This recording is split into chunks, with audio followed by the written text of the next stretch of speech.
Welcome back to part 2 of the interview with Ben Pidgeon, Executive Director at VisionTech Partners. We heard about his personal path and how it's not always a straight one, but it might just be luck. He loves being a part of the process to help startups obtain capital to grow and become successful. Join us now as he continues to bring light to some of the important aspects of finding great companies, from deal flow and due diligence, his oxygen, aspirin, and jewelry analogy, and the hipster, hacker, and huckster. He shares a couple investment disasters averted and the 2 evaluation methods, either top-down or bottom-up. And we'll hear the story about how you make a yurter dance. Thanks for being here and enjoy part 2 of our discussion with Ben Pidgeon. What's the 50%. percentage? 50%. It's actually over that, isn't it? Yeah. I mean, so the numbers usually break down this way. 50% should go to 0. So if you were doing it on your own and you were in one, the likelihood that you would go to 0 is really high. Yeah. And you actually, if you're looking at a lot of deals and only pick one, your probability of seeing the next big deal and not investing in it is significant. Yes. So the way the math usually breaks out is if you've got 10 companies, 50% go to 0. So 5 should just write off.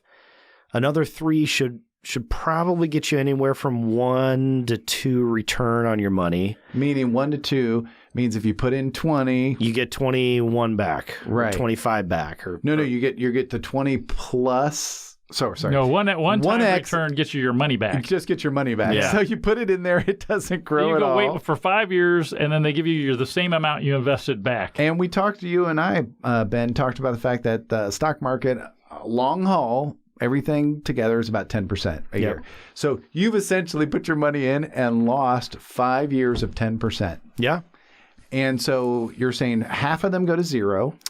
The next 3 or 30% should be about a 1 to 2x. 1 to 2x. So you get your money back, or maybe you get a little bit more. Yes.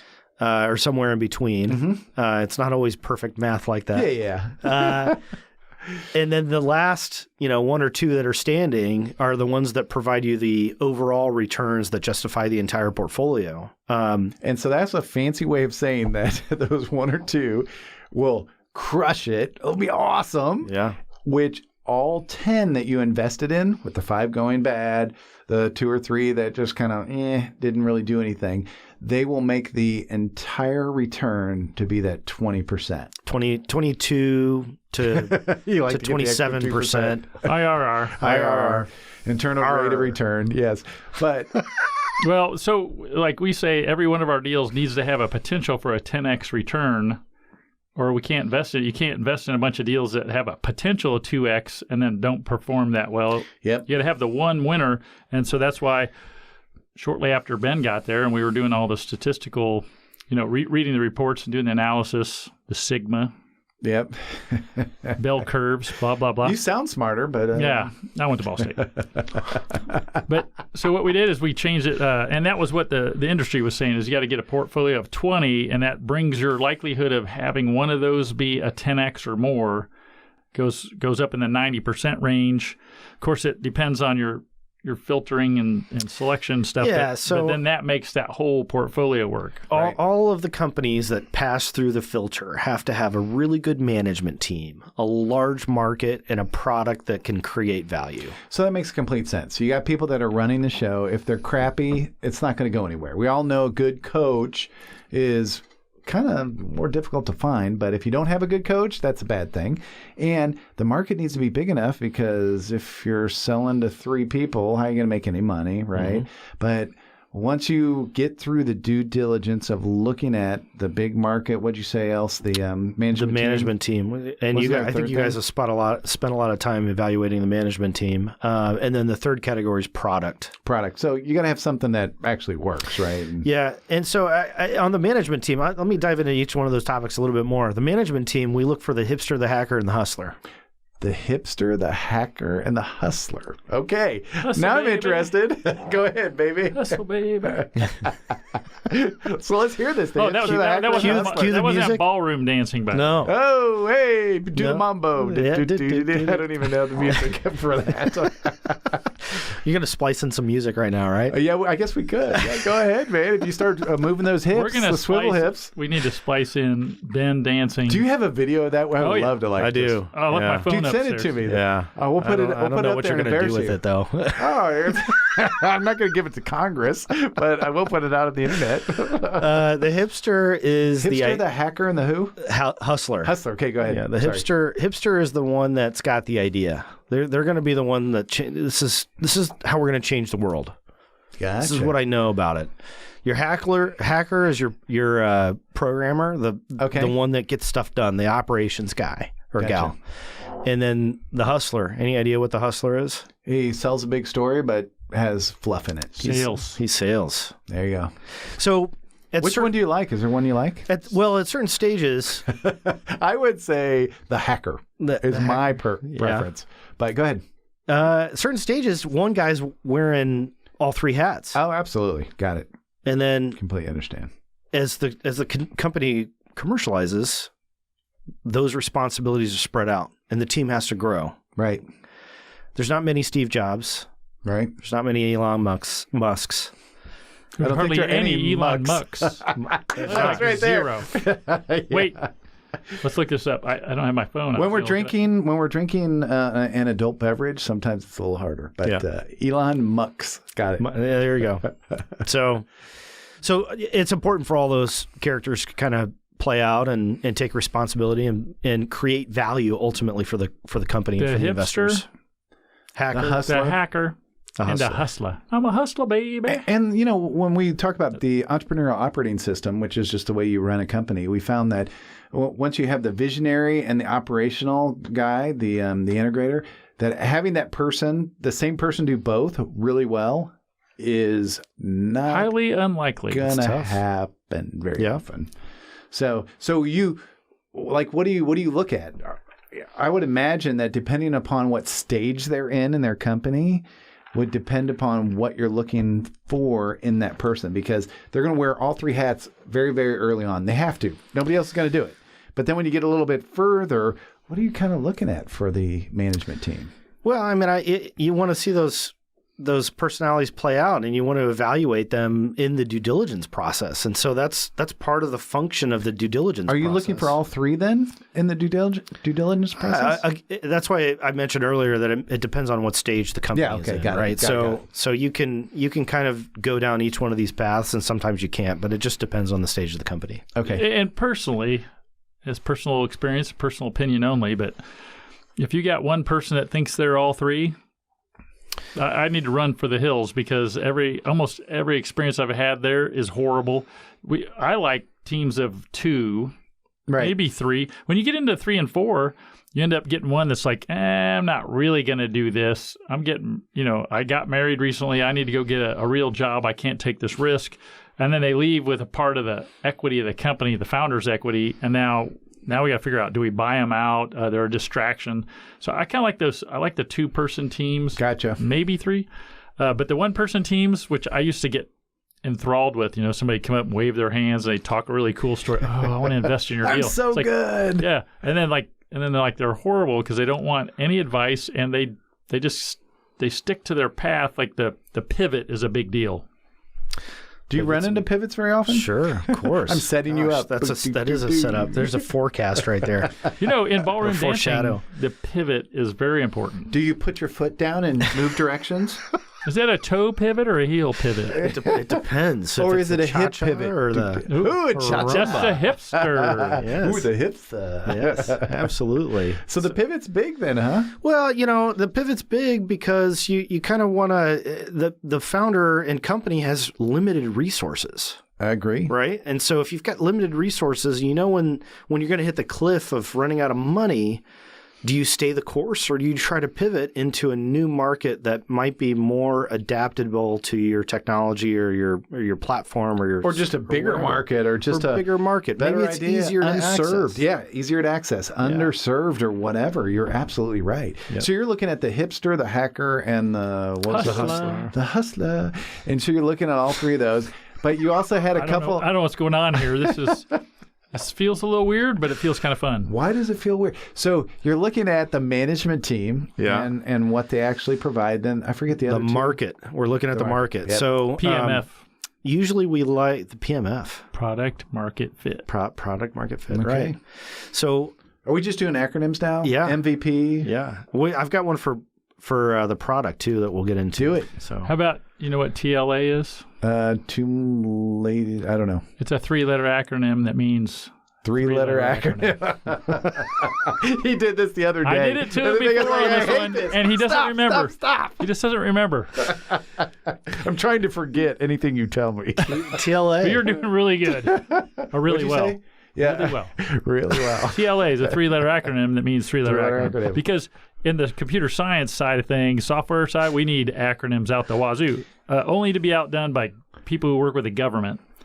And we're not going to go there right now. Wow. Ooh, he just brings up stuff, whatever he feels like. I love it. Chirp, chirp. Go ahead. Chirp, chirp. Market. So we like to respond to companies and CEOs and founder teams that can respond about identifying the market with a bottoms-up approach versus a top-down approach. What the heck's that mean?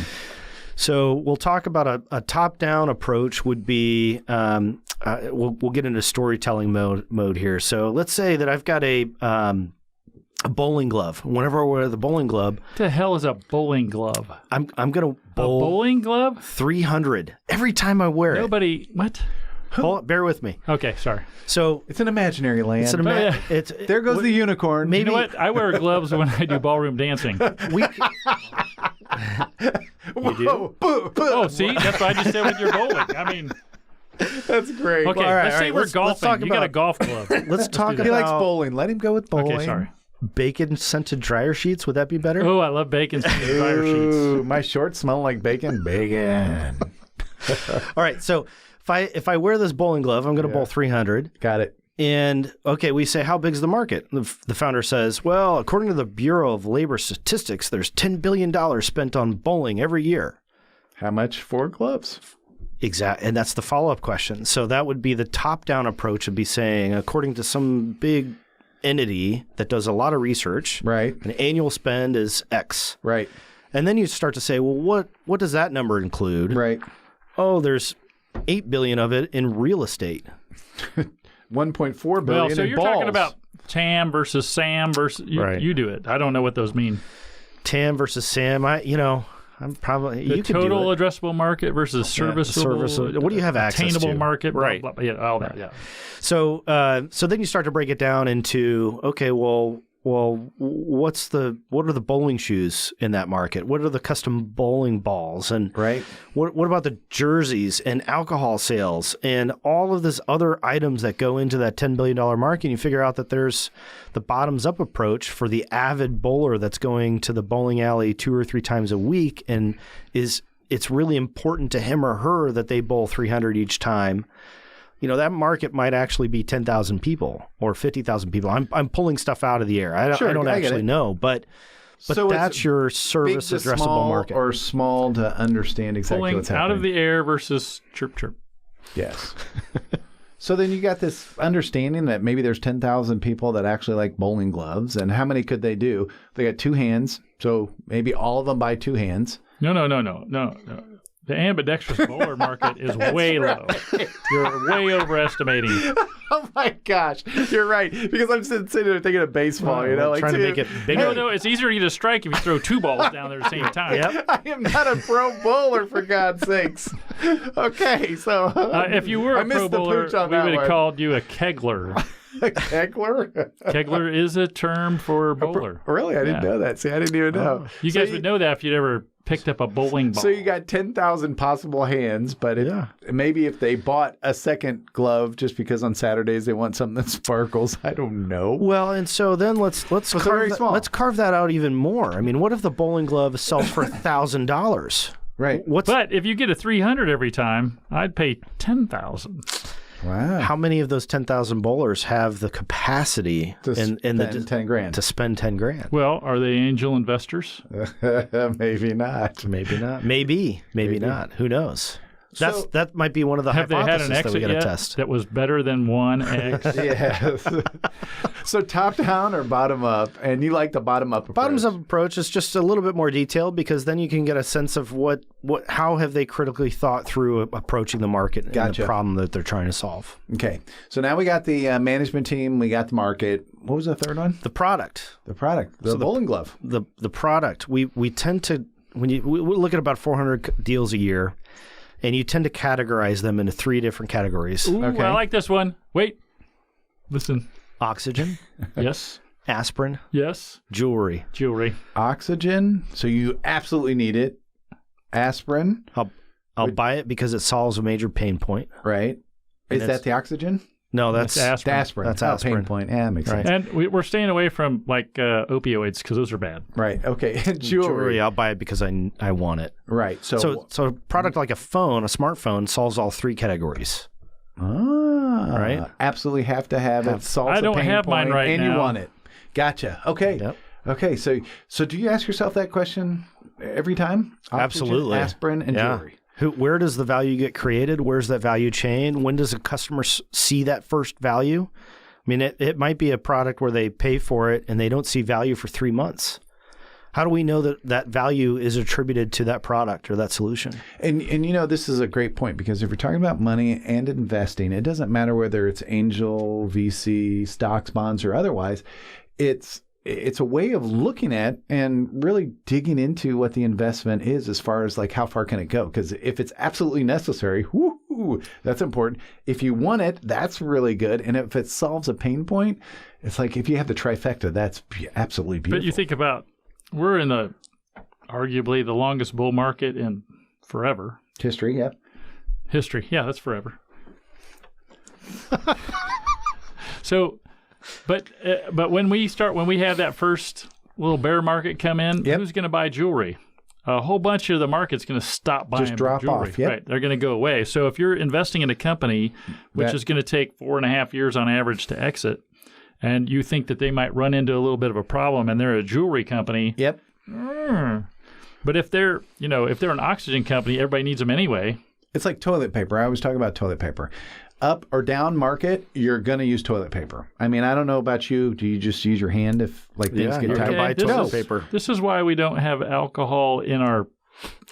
Never mind. We do. In your board meetings? Sometimes I think the board meetings might help. But then, I got to ask yourself the question, can anybody produce toilet paper? Great. Can anybody produce toilet paper? It's like if it's a new idea or different or hard to get into. I get it. Highly commoditized, though. I mean, look at that Highly product, too. commoditized. Yep. That reminds me of that movie. What movie was that where it was like the guy was like 8-minute abs and he's like, 7-minute abs. 7 minutes. Yeah. Right. Is that- No, I see that. And then, but you think about it, what if they took toilet paper and they just made it like a 1/4 inch narrower, the same number of sheets, but they could sell it cheaper because there's not as much on it. You could keep going. How far could you go? Well, I get into soap because your hand would probably smell bad and then you're going to have to wash your hands more often. I'm just saying. Okay, so we went through that. So you know what he told me? He goes, What? Eat with the left, wipe with your right. Yeah.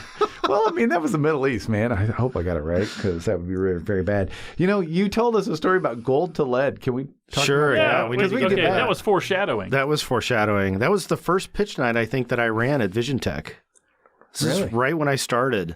So what was that, back in 1987? 1980. Just kidding. Way back in the day. Gosh, you're making me feel old. You're here a decade less than me, 2 decades less than him, so let's go. So there's this element of fake it until you make it, right? Right. You got to make sure that you've got a certain element of confidence. Guess what stage he's in? Still faking? Still faking it. He doesn't even know how to respond to that. Well, I was just thinking, like his wife and family may watch this, and I don't want to say anything that would Oh, be... I don't think they are. Are you going to make them watch that? Are you going to I might. terrorize them? We'll Okay, see. Keep going.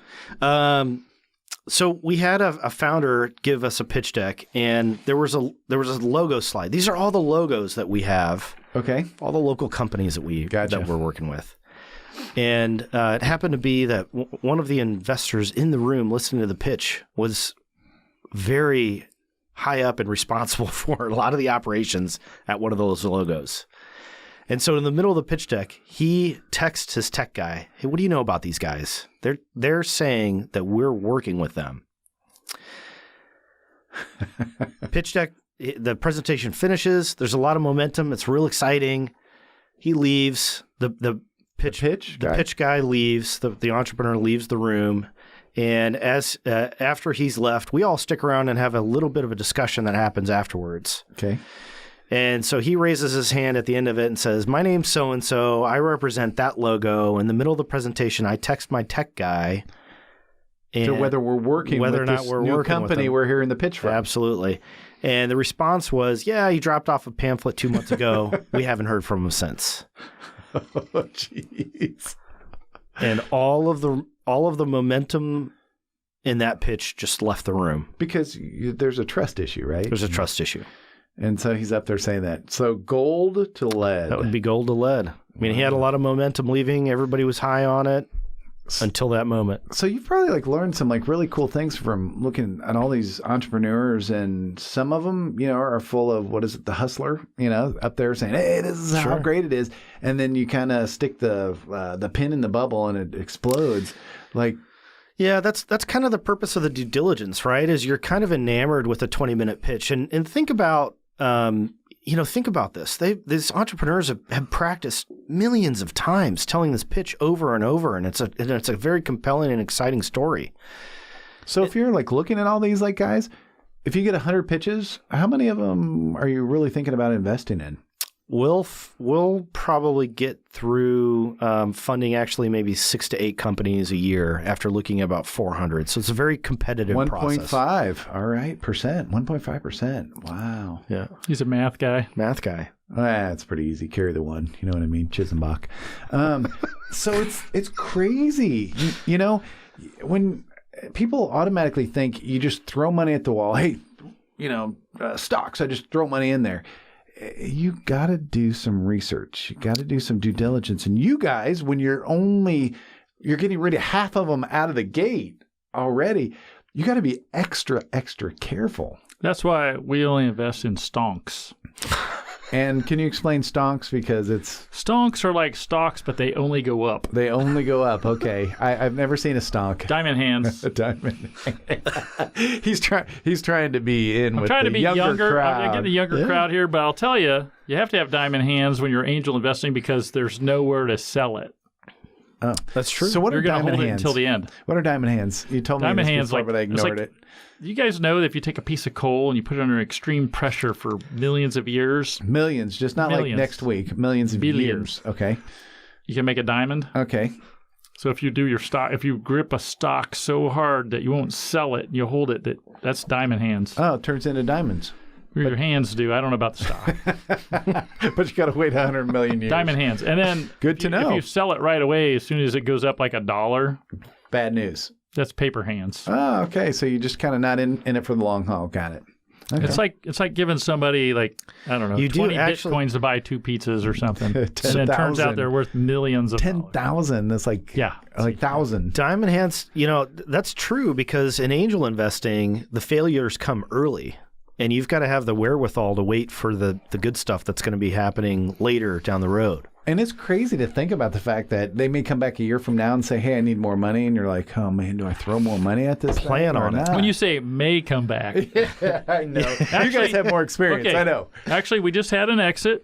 It was a 4-year investment with 1 round. They did 1 round. And what's a round? Exit. A round is an investment. So they ask for money, and it's one time. It's a one time. And then a lot of times these guys come back, gals, come back 12 to 15, 18 months later and get another round of investment. And hopefully, it's up to the right. Right. Every time the company's worth more. And so it's the growing, original investors, more sales. Right, and a lot of times that doesn't happen. But rarely you get that.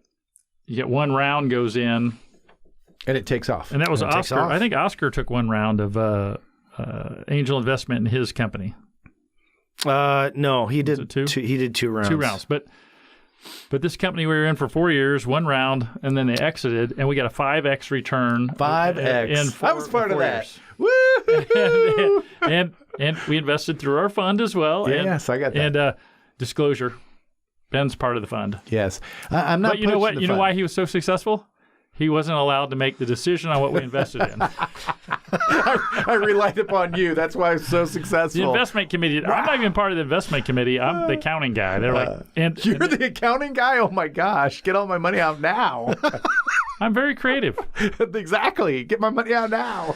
Listen, you can write off whatever, something. I don't know. Okay, IRC code. Got it. We've got a good accountant, KSM. Okay, KSM. Yeah.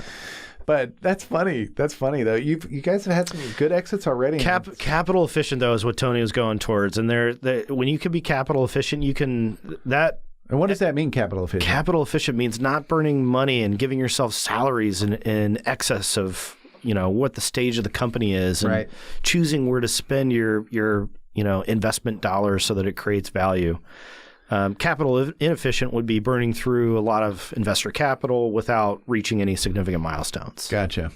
So you guys do a good job for due diligence. Is there any kind of like stats you can give me on what VisionTech has been doing as far as like, are they doing well? They have some good exits? I mean, yeah. The 5X exit. Thanks, Ben, because I'm about ready to do his annual review, and so I'd love to hear what the hell he's been doing.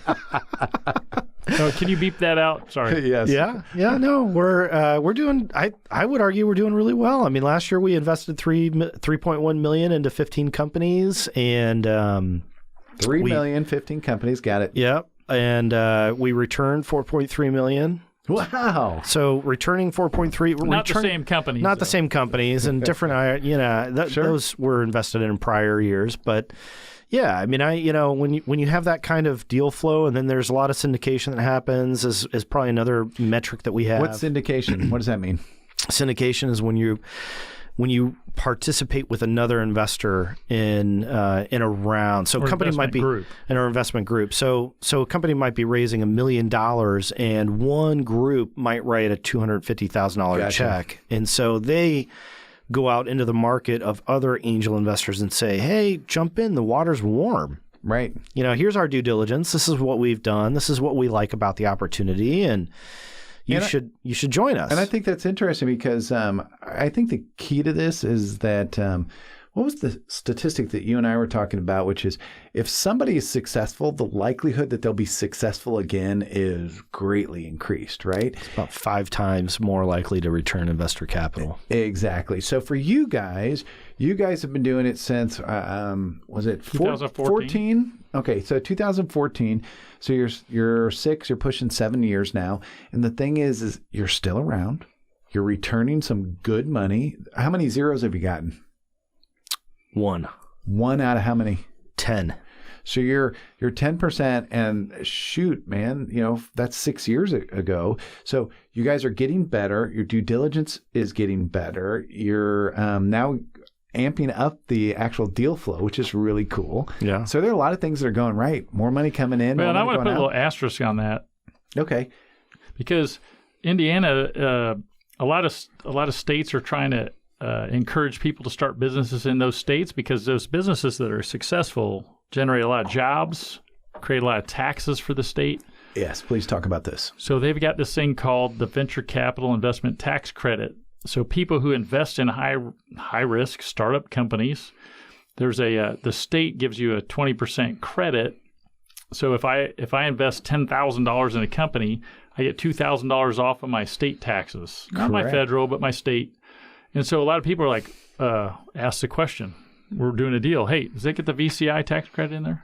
Nice. So you automatically get 20% return. So you can't get a zero. Yes, you can't get a zero. So technically, we can't get zeros if they're in the state. Now, there are a lot of companies we invest in, not a lot, but several that aren't based in Indiana, so they don't qualify. Mm-hmm. Now, do you have to be an Indiana resident to get that credit? You have to be an Indiana resident and an Indiana company. Now, they're starting to make that portable, which means if you're from out of state... It is portable. They did make it portable. So you could sell your tax credit if you were from Illinois and you invest in the company, you could sell it to somebody from Indiana. There's a bunch of rules around that. But so they can make it so you can get a little bit of a return even if you're not from Indiana, but The Indiana resident gets most of the return. And I love talking about taxes because one of the true value components of helping people with money is all about taxes. And like you said, if you could invest $10,000 and $2,000 is already off the table, meaning you've already got that back because you're going to be paying your Indiana taxes no matter what. Mm-hmm. If you pay it in your salary when it comes out every week or every month when you take it out, that's just money in your pocket, and that's amazing. And the one thing, and I don't want to say Indiana is the best state anywhere, but you look at a lot of the statistics, and Indiana is very business friendly, and so they offer opportunities for businesses to do better, and having that tax credit is a big win. So for all of our listeners, one of the things to think about is to look at the potential for credits in your state, to invest in states that actually offer those things if you can actually participate in that credit. Well, and it's crazy because it looks like a handout to the investors. It does, sure. But we've had cases where companies have re-headquartered to Indiana. They've moved to Indiana to get the tax credit for the investors, but now everything here is they're paying taxes in Indiana on all the payroll and everything that's going on. You and I talk about that big billboard coming out of Chicago into Indiana, and it says, "Are you Illinois'd?" Are you annoyed but Illinois'd, right? Because a lot of people are moving out of Illinois because it's actually, if you look at the statistics, that it's not a very good place to be doing business if you're looking across the United States. So that's very cool. So what other kind of crazy stories you got? You got anything else to share with us as far as, because gosh, where do we start? Tony, what's at the top of your head? I mean, I could get into a bunch. I mean, you got 50 stories. I've already told stories. This is your show, dude. It's my show. I don't know. I really enjoy the due diligence process. I mean, it's member. Is it learning about new companies that gets you excited, or is it just? We haven't gotten into the process much, but our due diligence process is member driven. Right. So we have a lot of investors that participate alongside me in asking questions with some really interesting folks. And so one of the folks that we got to meet was a group that co-invested and led the round, and it was Chevron Ventures. So we got to interview Chevron Ventures as part of our due diligence process and saying, what do you know about this market? Why is this? I mean, Chevron's got that little, the oil and gas company. The little cap. It's an accent over a letter. That's a chevron, right? You're talking about the oil behemoth. Now, are you talking about the oil behemoth or not? Are you really? Yeah. Because Uncle Tom, he ran what do you call it? Transportation for Chevron for a long time. We're not going to talk about Uncle Tom. No, because he was investing in this deal. That's what he's talking about. Oh, okay. No, I'm kidding. Oh, jeez. I don't even know when to believe you or not. Back to you, Mr. Pidgeon. Yeah, so, I mean, they gave us, they kind of third-party verified on some of the claims the founder was making around the market size, what it needed, what was disruptive. We also got to ask him, how did you evaluate this technology and what else is out on the market? And so they were able to give us some examples of what else was on the market that was more expensive, not giving as much positive data around the stuff that they were using the technology for. So that was really interesting. Another really interesting person we got to interview as part of due diligence was one of the co-founders of TheKnot.com, David Liu. The Knot. What's The Knot? Is that the wedding? This is a wedding planning site. Yeah, okay. So they sold for $900 million, I think, something like that. Gosh. I heard about that years ago. Yeah. Wow. So interviewing him, and he kicks off the call with saying, "Hey, I'm getting married. Hey, you shouldn't follow me. I'm a terrible angel investor." That's how he kicked it off. Really? Yeah. Wow. And then he quickly followed up with, "Well, here's what I like about the opportunity." And did you guys get involved with The Knot? No, you didn't know. You passed. Well, there was another one in the due diligence phase. We found out it sounded like a phenomenal opportunity. And during due diligence, we found out that the two co-founders didn't own the intellectual property. Oh no! That they were basing their whole company on. Oh no! And fortunately, if we wouldn't have done due diligence, we just invested in it, and all that money would have gone to somebody else.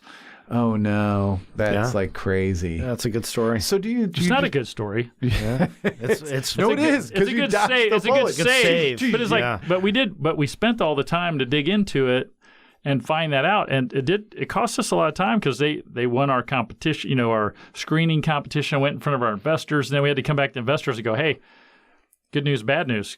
Bad news is they don't own the IP. Good news is we figured it out before you guys wrote your check. Oh, man. That's totally crazy. So do you like the whole process because it's just interesting? You get to hear about the new things going on, the new industries, and you never saw things like that? Is that what you like about it? Yeah, I do. It's a lot. It's just fun. It's the practice of critical thinking. The practice of critical thinking. All right. So, Tony, you're out, right?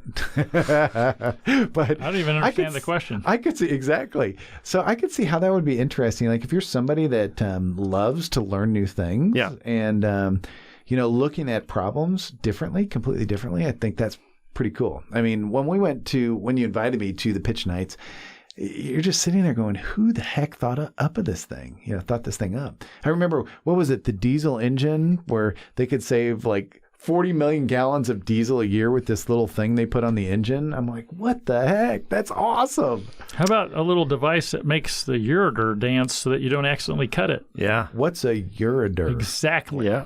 And what is a ureter? Can you explain The ureter goes from your kidney to your bladder when they're filtering all the stuff out. And apparently when they're doing abdominal surgeries... Laparoscopically or other, if you cut that thing, it's bad.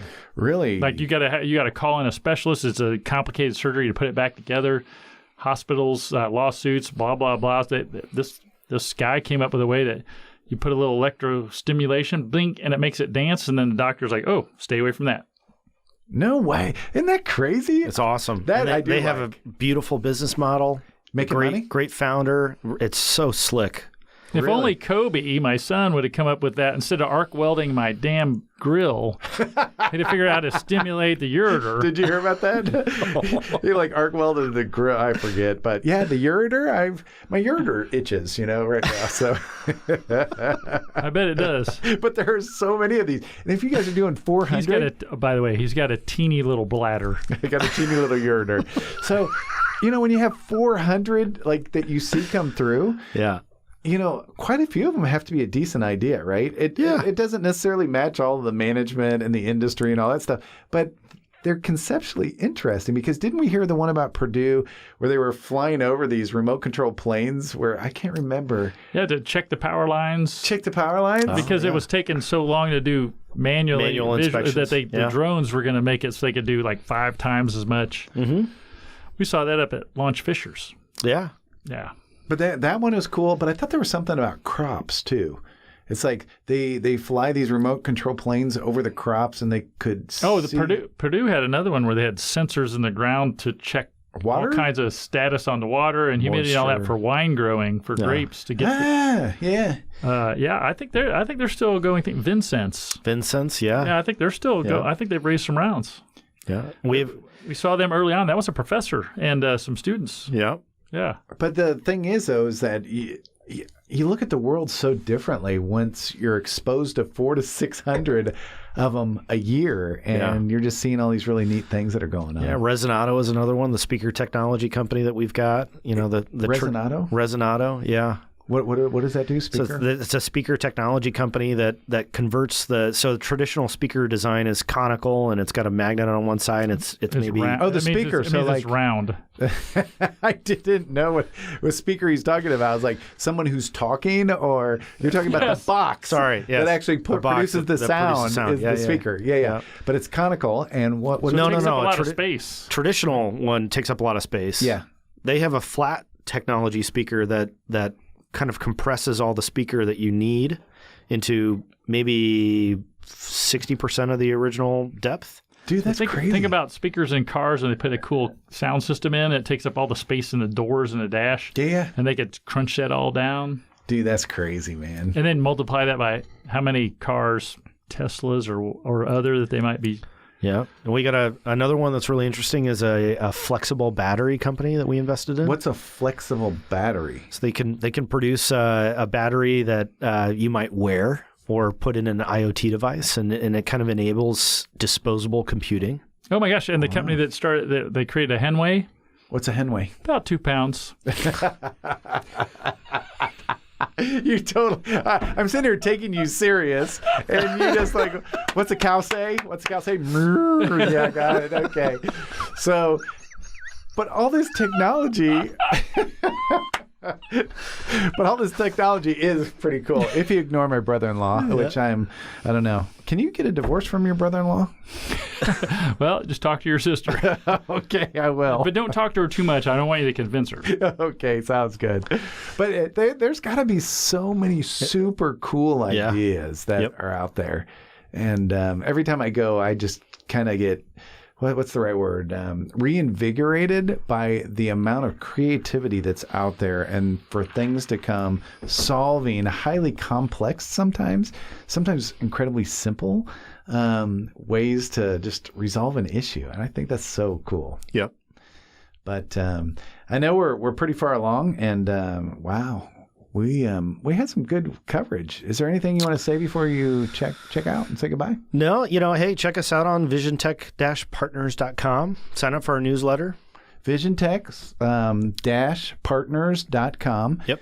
And if anybody's interested in investing, you can go to the website and probably contact you, Ben Pidgeon, and you'll help them figure out how to invest in different companies or get them hooked up on hearing some of the pitches or some other items that are available to you. And it's pretty cool. You guys are doing some great work. I'm really happy to be involved with you. Tony, is there anything you'd like to say before you say goodbye? Well, and if you need to know... any of the dance moves that Ben's learned over the last 20 years? I don't know the difference between a tango and a rumba. I don't either. It's good choreography to figure out how to get into angel investing. Ooh, he just tied it. You see what he did there? Tied it together. Connected it. He did. I like it. that. They say that you have to be pretty smart to be able to do that, but I'm having my doubts now. Anyway, Ben Pidgeon.